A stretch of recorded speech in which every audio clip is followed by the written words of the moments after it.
Ada Silicon Valley, ada Silicon Village. Nah, kira-kira 70% apa yang kita konsum sebagai manusia itu berasal dari desa.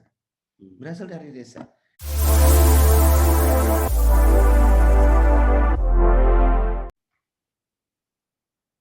ya, oke. Oke, teman-teman semua, kembali lagi ke Samara and the Professor untuk Kak Najib sama Mas Budiman. Jadi ini ada YouTube kita namanya Samara and the Professor. Dan kali ini kita mengundang dua bintang tamu yang paling ahli tentang desa. Luar biasa. Ada Kak Najib Alwi Aledrus dari Berdesa. Berdesa.com. Berdesa.com. Dan usaha desa. Dan usaha desa. Kak Najib ini pokoknya ahli sekali dalam memberdayakan pengusaha-pengusaha dari desa dan membangun bisnis di desa. Nanti kita akan kulik-kulik dari Kak Najib juga soal bagaimana membangun usaha dari desa dan memberdayakan anak-anak muda nih di desa. Dan juga Mas Budiman Sujatmiko. Tentunya kita semua kalau lihat wajahnya Mas Budiman itu pasti kepikirannya cuma dua. Yang satu desa, yang satu 4.0 gitu kira-kira. Jadi Seolah dari masa lalu dan masa depan seolah-olah ya. Semuanya present. Semuanya present. Dialectical thinking itu dialectical thinking-nya di situ. Iya, Profesor. Jadi bisa nangkap. Jadi Mas Budiman ya, kita tahu Mas Budiman jadi anggota DPR RI 2 periode dan juga salah satu yang rancangan Undang-Undang Desa yang sekarang jadi Undang-Undang Desa. Jadi kita akan tanya-tanya sama Mas Budiman nih sebenarnya apa aja sih kebijakan publik yang bisa dilakukan untuk tetap memberdayakan desa gitu. Sekarang udah ada Undang-Undang Desa, apa aja bisa dilakukan supaya desa maju, nggak selalu dianggap kalau kita ngomong desa seolah-olah tuh daerah tertinggal gitu. Gimana kita memberdayakan desa? Ya, dan memang saya pikir pertanyaan besarnya Samara adalah sebenarnya posisi desa ini untuk masa depan Indonesia dan di masa depan Indonesia itu di mana gitu dan apa, ya kan? Itu saya pikir pertanyaan besar yang bisa kita ajukan kedua kawan kita pada pagi hari ini. Jadi mungkin pertama kita minta mereka untuk berbicara tentang apa yang telah mereka lakukan tentang desa ya. Mungkin itu juga. Mungkin Pak Najib bisa mulai dulu. Bagaimana ceritanya Pak Najib bisa tiba-tiba? Saya sambil nanti bikin kopi sambil dengerin dulu ya. Oh iya, santai aja Mas. Bagaimana Pak Najib ini ya kan sebagai seorang sosiolog trainingnya lulusan Amerika Serikat kok tiba-tiba pulang ke Indonesia jadi ke desa itu gimana ceritanya Pak Najib? Cuman bukan orang desa ya.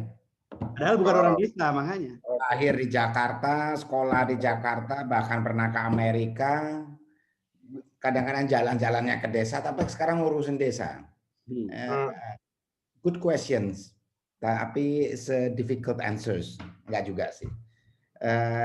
Apa namanya? Ya sebagai sosiolog dari dulu saya melihat apa namanya bahwa sebagai waktu saya masih sekolah di jenjang SMA ataupun kuliah, hampir sebagian besar penduduk Indonesia ada di pedesaan, di pertanian. Sekarang aja sudah mulai bergeser kan, sudah 52% atau 53% sudah di urban area, bukan hanya kota ya, tetapi urban area. Ya karena penyebabnya bisa banyak hal, karena size rural area semakin kecil. Tapi masih masyarakat pedesaan, tetapi ekonominya sudah perkotaan. Bukan berarti kota kita semakin tumbuh, tidak. Tetapi memang daerah-daerah dengan karakteristik wilayah-wilayah dengan karakteristik perkotaan semakin besar. Nah, kemudian juga memang perkotaan udah semakin connected. Dulu Bekasi itu kita anggap desa itu dulu kan, 15 tahun yang lalu. Sekarang ya mana ada desa di situ. Sawah tinggal di Kerawang paling banyak, mungkin Kabupaten Bekasi ya. Tetapi kota Bekasi, Depok itu yang dulu kita anggap desa seperti itu. Jadi, nah kalau dulu 70%, sekarang tinggal 40-an%. Tetapi kalau kita lihat sekeliling kita, tadi Mas Budiman mau minum kopi, saya juga lagi minum kopi atau teh, makanan semua. Almost 70% apa yang kita konsum sebagai manusia itu berasal dari desa. Berasal dari desa. Nggak mungkin kita tanam kopi di Central Park di New York. Nggak mungkin. Pakaian kita semua, itu kan semua dari sumber daya yang dari desa, dikerjakan oleh desa. Tetapi what happen now? Masyarakat desa bukan hanya di Indonesia saja, tetapi di mana-mana selalu menjadi masyarakat yang lebih kurang beruntung daripada masyarakat perkotaan. Nah, oleh karena itu, kalau kita ingin membangun suatu kekuatan ekonomi bangsa, ekonomi negara, start from desa. Atau at least ada upaya lebih di desa. China melakukan itu, it works. China melakukan itu, it works. Melakukan investasi besar-besaran, infrastruktur, SDM, dan ternyata, kenapa saya sebutkan China ya? Karena ya relatively quite cepat ya dibanding negara-negara lain yang muter-muter gitu loh. China melakukan itu dan apa yang terjadi 30 tahun yang lalu kita ke China, kita makan di McD, orang pada lihat di depan. Sekarang mereka bisa buka franchise semua apa restoran apa, bahkan restoran mereka ada di dunia di mana-mana. Yang kecil-kecil loh, kita bukan bicara restoran China yang sudah ada di New York. Enggak, bukan hanya semua investment. Tadi kita bicara mengenai new capital ya. Indonesia akan punya ibu kota baru. Mesir sedang bangun ibu kota baru. 50% investment Cina, 50% investment Mesir. Jadi, dan mereka, kalau kita bicara China ini siapa? China itu tidak mungkin Beijing dan Shanghai. Karena itu kota termahal di dunia untuk hidup. Semua material yang diimpor dari Cina, hampir semua from village, from rural area. Kenapa bisa ada pabrik-pabrik besar di sana? Dan sebagainya. Dan sekarang Vietnam sedang melakukan itu. Vietnam sedang melakukan itu. Jadi Indonesia, thanks to Pak Budiman and friends and sebenarnya siapapun lah, yang karena undang-undang desa ini kan dibikin karena saya pernah terlibat berkontribusi dalam memberikan masukan. More than 10 years. More than 10 years loh. Inisiasi ingin punya undang-undang desa itu more than 10 years. Dan itu diwujudkan. Karena itu menjadi salah satu pemicu utama untuk kita ngomong tentang desa. Ngomong tentang masyarakat desa yang harus berdaya, bukan hanya cuma dikasih program ini. It doesn't work. I've been there. I've been in that position, memberikan bantuan pemerintah ini. Didn't work at all. Ya, less than 5%. So, sekarang undang-undang desa berjalan, it's working, takes time. Will takes time. Kita bukan Houdini ya, boom, jadi langsung. Tetapi all takes time. Nah, kembali ke pertanyaannya, kenapa saya tertarik? Karena saya melihat ya, dengan industri, dengan bisnis, dengan entrepreneurship yang harus kita dorong di desa. Cita-cita undang-undang desa, cita-cita masyarakat Indonesia lebih berdaya, dan sebagainya akan bisa terwujud. Sedikit sekali tambahkan mengenai sekarang, kondisi sekarang. Harga gabah berapa sekarang? Harusnya 4.200. Harga gabah itu apa? Ya di desa. Petani di desa, yang penggilingan juga ada di desa. Disebar isu impor saja. Langsung di bawah harga 4.000, petani rugi. Rugi.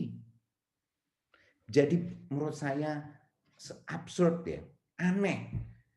Kami ingin mendorong peningkatan kesejahteraan, tetapi ada yang menguasai kartel beras dan kemudian membiarkan isu beras impor itu terus terjadi sehingga menyebabkan jadi apa?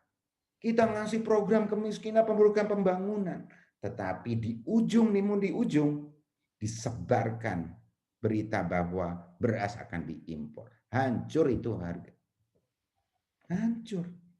Menurut saya itu zalim. Zalim. Siapa yang melakukan, dan pemerintah membiarkan itu berbulan-bulan. Membiarkan isu itu berkembang berbulan-bulan. Kenapa sewaktu itu muncul langsung tidak ada impor, sehingga itu harga tidak jatuh lagi. Karena saya sekarang sedang mendampingi yang seperti itu. Nggak ada artinya itu program macam-macam dan sebagainya. Dan sebagian besar orang di pedesaan pertanian. Pertanian apa? Sawah, padi. Gitu loh.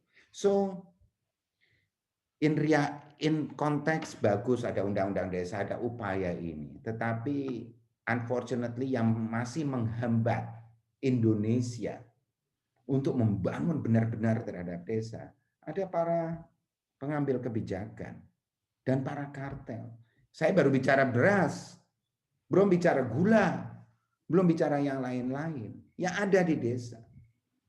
Gitu loh. Oleh karena itu harus konsisten ya. Dan ini dibutuhkan orang-orang kayak Pak Budiman, para researcher juga untuk jangan sampai kondisi-kondisi ini tiap tahun terjadi.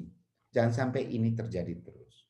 Mungkin gitu aja Prof dan Samara. Makasih. Sorry ini agak berapi-api, tapi agak kesal saya sebenarnya. Enggak, luar biasa. Pak Najib, kita butuh mendengarkan. Tapi kalau boleh saya tanya Pak Najib, jadi kalau berdesa sendiri itu bergeraknya dalam seperti apa mode bergeraknya itu? Berdesa atau usaha desa? Kita punya vision untuk menciptakan 1 juta entrepreneur di desa. Ya kalau dihitung, bukan kita yang melakukan, kita bagaimana men-trigger orang lain, stimulate orang lain dengan approach kita, dengan kegiatan kita, dengan apa kita untuk bisa membangun. Nah, apa namanya? Ya alhamdulillah sudah 4 million dalam 3 tahun ini, sudah more than 4 million entrepreneur yang kita sendiri atau kita bantu orang lain untuk ciptakan. Kenapa itu penting? Kita kembali dari Cina atau negara-negara lain lah. Isu beras tadi lah. Kenapa gampang sekali? Karena buruh gampang digini-giniin. Coba kalau misalnya mereka juga, bukan saya menyalahkan orang-orang di desa, tetapi punya mindset entrepreneur, punya badan usaha yang mereka juga punya saham di sana, bisa koperasi, bisa badan usaha milik desa, bisa apa saja lah. Kemudian dia punya kekuatan as a business, bukan individu-individu yang gampang sekali dipengaruhi sama orang-orang siapapun. Dan mereka harus, dan dengan entrepreneurship ini, perusahaan kami, usaha desa yang menganggap biar mereka bisa lebih mandiri. Voices in politics as well.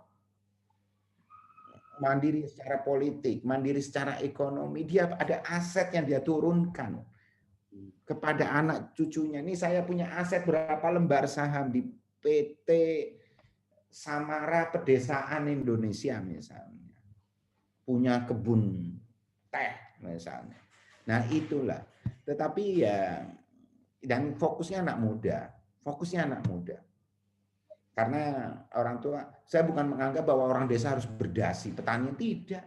Tetapi run their business as like entrepreneur.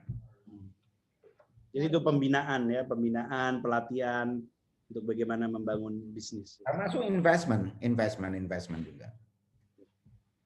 Menarik. Mas Budiman masih ada atau masih ngopi tuh? Mas Budiman kita bangunin pagi-pagi.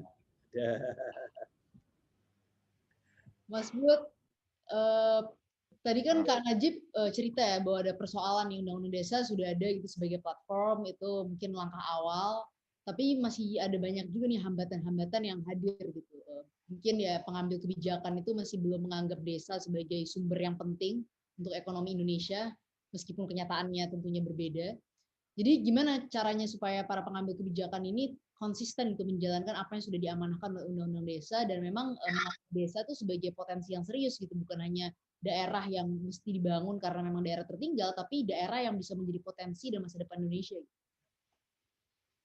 Oke, terima kasih Samara, terima kasih Prof. Nah, terima kasih Pak Najib yang sudah berkenalan di forum Zoom ini dengan Samara dan Prof. Nah, intinya begini, apa yang disampaikan Pak Najib sebenarnya sudah banyak menjelaskan inti dan esensi dari apa yang menjadi motif dasar kami, atau minimal saya, kenapa dulu ngotot harus ada undang-undang desa. Itu sebagian sudah dijelaskan oleh Pak Najib. Ya. Karena sederhana aja, desa selama ini menjadi objek. Dengan undang-undang desa kita mau menjadikan subjek. Cuma kalau tadi Pak Najib banyak penekanan pada soal aspek investasi, saya mungkin akan nanti menekankan selain berbicara sejarah dan prinsip-prinsip undang-undang desa, saya akan lebih menekankan pada aspek inovasi, investasi dan inovasi.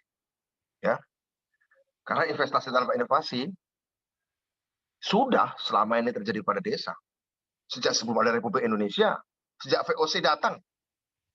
Dan VOC sampai hari ini menjadi perusahaan, tapi udah mati ya, dikorupsi ya. Sampai sekarang, asetnya VOC itu kalau itu masih jauh lebih kaya daripada gabungan Google, Amazon, Apple digabung jadi satu, masih kalah oleh VOC. Dan VOC bisa kayak gitu, karena menjadikan desa-desa Nusantara sebagai sasaran investasi, objek investasi top. Jadi VOC kan ilmunya cuma ilmu tebang dan gali. Ya, dulu belum gali lah, tebang kebanyakan. VOC sekarang kan tebang dan gali, gitu kan.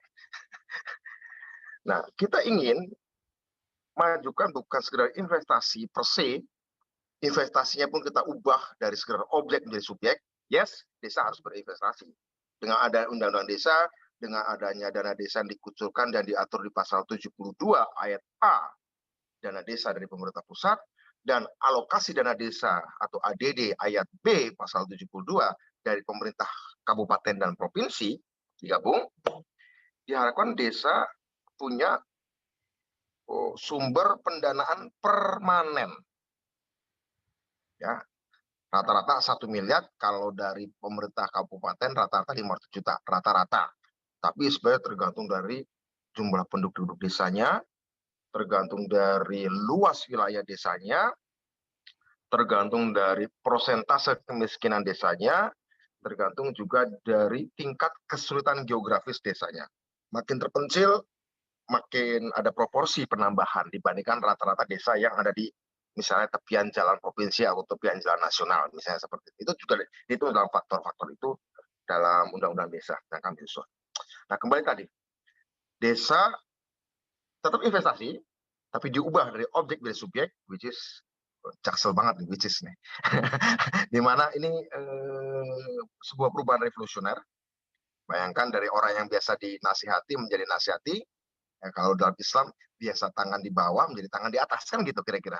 Meskipun sekarang desa itu tangan di bawah juga dari negara kan, tapi setelah itu desa bisa menjadi tangan ke atas pada kota.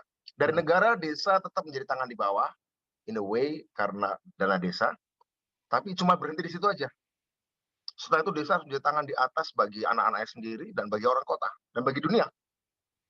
Kira-kira gitu ya. Nah, ini yang pentingnya negara di sini. Maka saya nggak percaya kaum libertarian yang mengatakan negara harus nggak ada. Saya nggak percaya itu. Jadi bagi saya undang-undang desa juga pertarungan ideologis. Saya melihat sejak awal ini pertarungan ideologis bahwa tetap negara dibutuhkan gitu, tetap memberikan fasilitas-fasilitas dasar gitu ya. Profesor Ismail mengangguk-angguk, Tamara belum, senyum-senyum. Ya apa, tapi intinya gitu. Oke, negara desa dari objek investasi menjadi subjek investasi.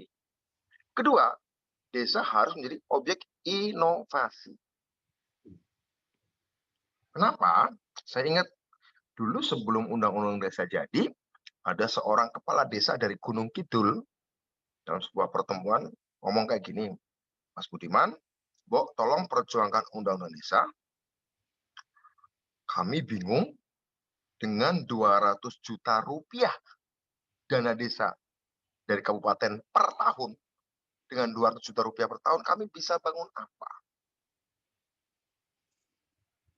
Sebelum undang-undang desa. Ayo perjuangkan, harus jadi Mas Budiman undang-undang desa. Oke, sip. Terus itu pada periode pertama saya di DPR. Terus di ujung periode pertama kan undang-undang desa jadi. Saya penuhi lah janji saya waktu kampanye. Pada periode kedua ketemu, saya kepilih lagi kan anggota DPR, ketemu dengan kepala desa itu lagi. Ngomong kayak gini, Mas Budiman, kami ini bingung. Dengan dana 2 miliar per tahun, kami mau buat apa saja. Ya kan? Dari 200 juta pra undang-undang desa, setelah undang-undang desa jadi 2 miliar, 10 kali lipat. Dulu bingung kurang uang, sekarang bingung kebanyakan uang. Ini kan sama bingungnya. Dengan jomblo yang nggak punya pacar, aku harus ngapain malam minggu, siapa yang harus aku apelin, nggak jelas gitu kan. Tiba-tiba punya pacar atau punya istri banyak gitu ya. Harus bingung, ke istri yang mana dan pacar yang mana, sama-sama bingung gitu kan. Tapi intinya kan dua-duanya sama-sama orang nggak berilmu. Satu nggak tahu caranya ilmu menjadi jomblo, dan satu nggak tahu cara ilmu menjadi playboy. Kan gitu. Tapi sama-sama nggak berilmu intinya. Meskipun bukan soal dia punya pacar atau nggak punya pacar banyak, satu. Sama-sama nggak punya ilmu, intinya kayak gitu. Oh, jadi uang penting, uang itu penting, dana itu penting. Kalau kata Rutger Bregman yang menulis buku Utopia for Realist, dan sekarang baru saja yang menuliskan buku Humankind, baru saya bedah bukunya bersama Gramedia, itu di YouTube ada tuh, source of poverty is lack of money, as simple as that gitu ya.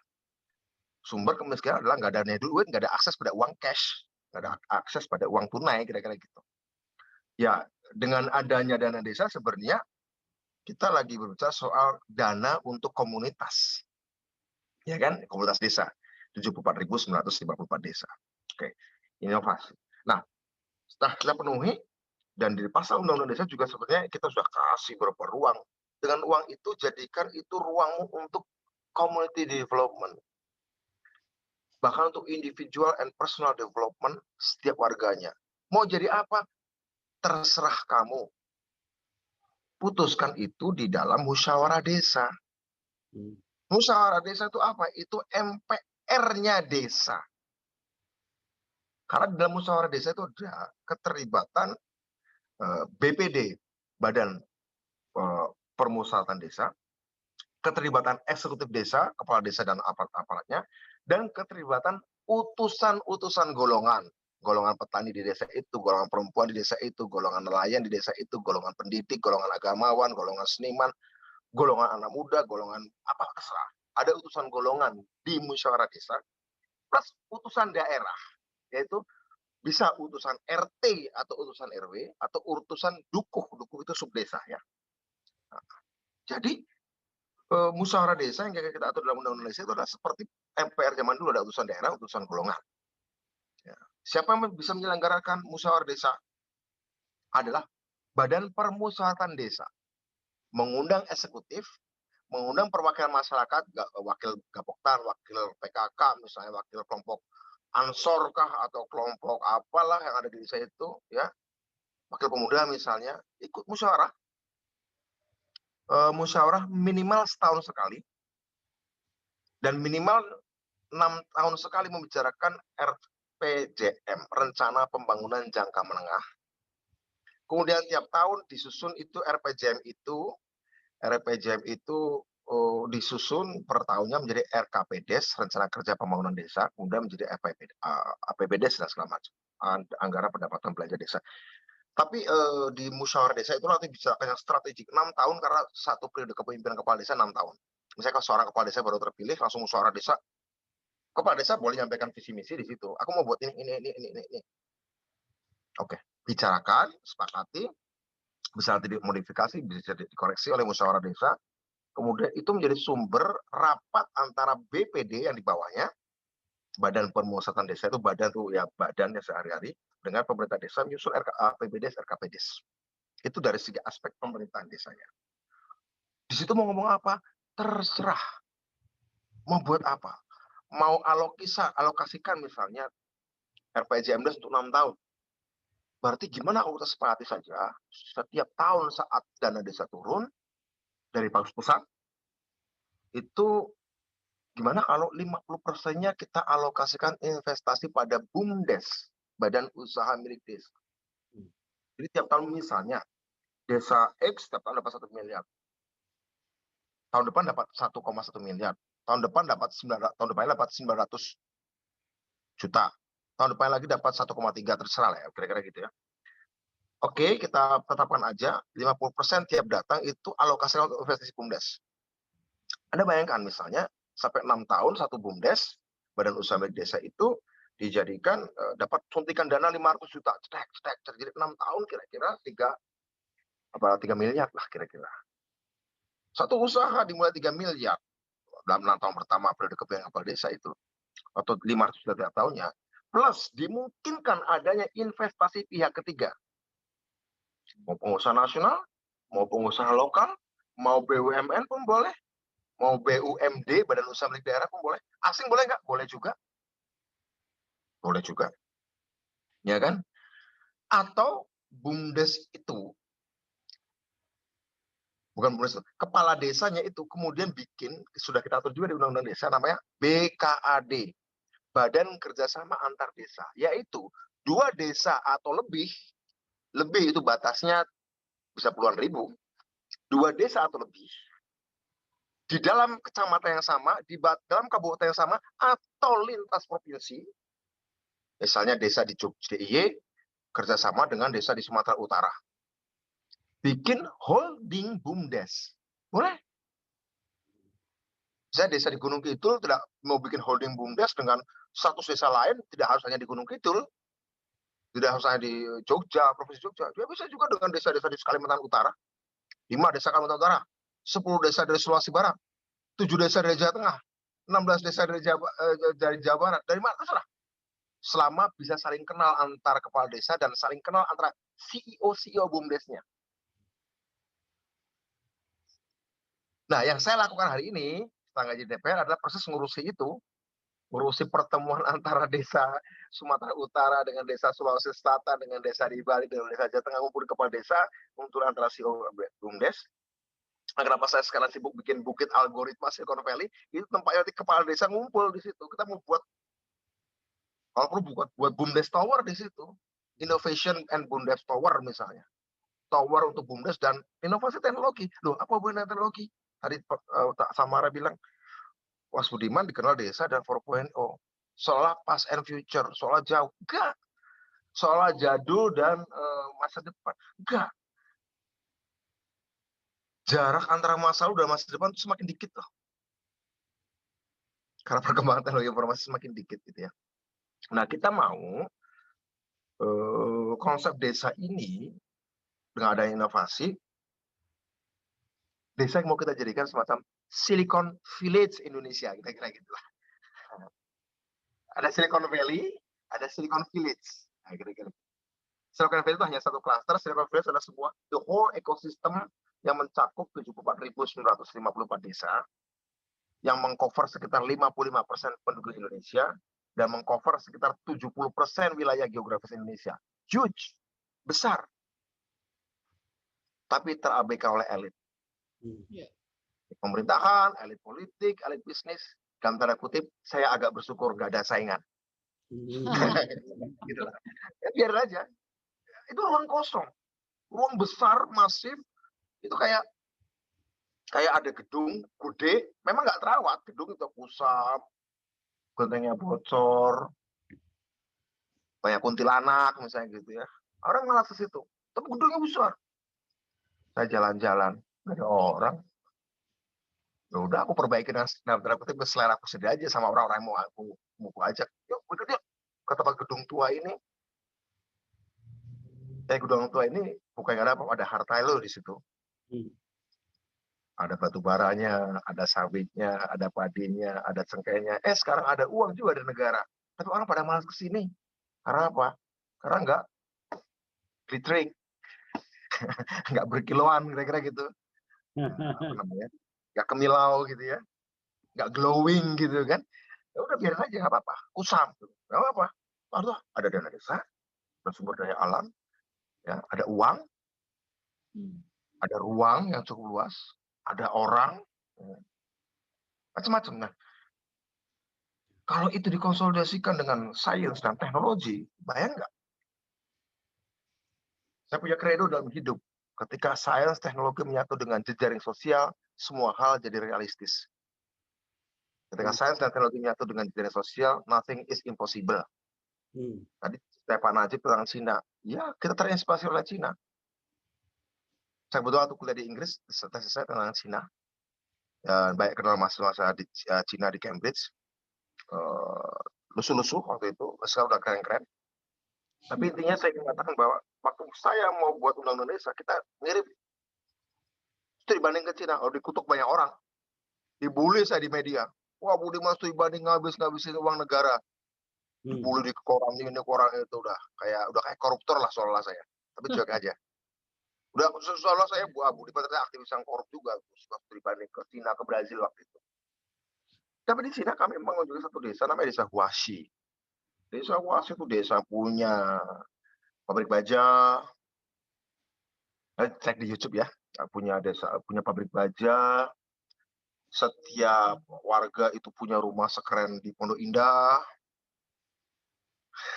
Setiap warga dikasih Mercy. Apalagi? Wah, perumahan kan di Pondok Indah. Loh, kok jadi kota dong nanti? Enggak. Kalau di prinsip Cina, itu menarik. Desa mungkin infrastrukturnya dan kualitas sumber daya manusia akan jadi kota. Tapi prinsipnya dua yang nggak boleh diubah. Stay red and stay green. Stay red masih tetap sosialis. Stay red artinya berarti sosialis. Itu jadi kaya di Cina bukan dengan cara menyingkirkan yang lain, kira-kira gitu. Karena di Beijing kan lebih kapitalis tadi Pak Najib bilang. Shanghai dan Beijing sudah menjadi kota termahal di dunia, kan kapitalis banget. Ini kan saya baca kemarin berita online. Beijing adalah satu kota tempat berkumpulnya miliarder paling banyak di dunia. Lu bayangin, ibu kota negara komunis, tapi kapitalisnya paling banyak di dunia, ya kan? Contradictory kan? Iya. Ibu kota negara komunis, tapi tempat para kapitalis paling kaya di dunia ngumpul paling banyak. Sounds contradictory. Iya. Tapi hanya dengan memahami kontradiksi kita bisa memahami orang Cina. Orang Cina sosialis, tapi kita sebut sebagai jago dagang. Kan gitu kan? Kontradiktori enggak? Itu saya pelajari waktu saya SMP. Saya suka baca Kopingho soalnya. Saya dari Kopingho itu ada beberapa prinsip hidup. Dan kemudian kalau saya memahami Cina, saya bisa memahami itu saya baca Kopingho. Satu, kebaikan dan kebenaran itu nggak boleh minta dikasihani, tapi harus bisa membela diri. Kalau ada yang dukung, bagus-bagus saja. Kedua, harus bisa menyerap energi lawan. Proses itu adalah oleh Deng Xiaoping. Dia buka Cina, ayo kapitalis, masuk. Come to papa. Investasi sebanyak-banyaknya. Zaman modernisasi Deng Xiaoping. Tapi sampai pantai aja ya. Sampai pantai aja ya. Dia bilang gitu. Masuk tapi sampai pantai aja. Gak boleh masuk ke dalam. Shenzhen lah dibuka, Shanghai, bla bla bla bla gitu kan. Menyerap energi lawan. Dalam kasus Deng Xiaoping menyerap modalnya lawan. Yang ketiga adalah cari mentor yang baik. Itu prinsip ketiga yang saya pelajari dari Kopingho. Cari guru silat yang baik gitu. Ya kita harus kayak gitu ya. Jadi dalam hidup, kalau kita punya kebenaran, kebaikan, jangan minta dikasihani, tapi harus membela diri. Kedua, serap energi lawan. Ketiga, cari mentor yang baik. Inilah yang kemudian diolah Cina, dan desa yang dijaga tadi itu dibuat kuat, dan salah satu Huaxi. Dan menarik siapa ketika dia dapat sanksi dari Barat, setelah peristiwa Tiananmen, Cina buat 2 mata uang. Yuan untuk keluar dalam renminbi. RMB lah singkatannya. Menarik. Yuan silahkan bermain-main dengan dolar, renminbi tetap dipatok. Seluruh sirkulasi produksi, distribusi, konsumsi dari antar desa di Cina, desa ke kota, semuanya pakai renminbi untuk domestik. Sehingga produksi desa terserap oleh pasar domestik Cina. Produksi desa terserap oleh pasar domestik Cina. Tapi kan desa produktif. Sisanya dijual ke luar negeri. Karena sudah BEP di dalam pasar dalam negeri, antar desa atau desa ke kota tadi disebut oleh Pak Najib, kan sudah BEP. Nggak perlu cari untung banyak kan Cina. Jual murah ke Indonesia, laku di Indonesia. Jual murah ke sana, laku ke Filipina. Jual murah di Malaysia. Makanya Pak Jokowi teriak-teriak. Kita buka platform digital, marketplace, katanya masuk barang-barang Cina deh. Lebih murah dari produksi dari orang Cirebon, lebih murah dari produksi Bandung. Karena apa? Karena Cina sudah BEP di dalam pasar dalam negerinya, dengan mata uang sendiri, dijual pakai yuan, lebih murah lagi. Murah. Kebayang nggak satu negara punya dua mata uang? Ya, artinya apa teman-teman? Artinya memahami desa itu jangan dilihat sekedar memahami masa lalu, tapi tadi pertanyaannya memahami masa depan.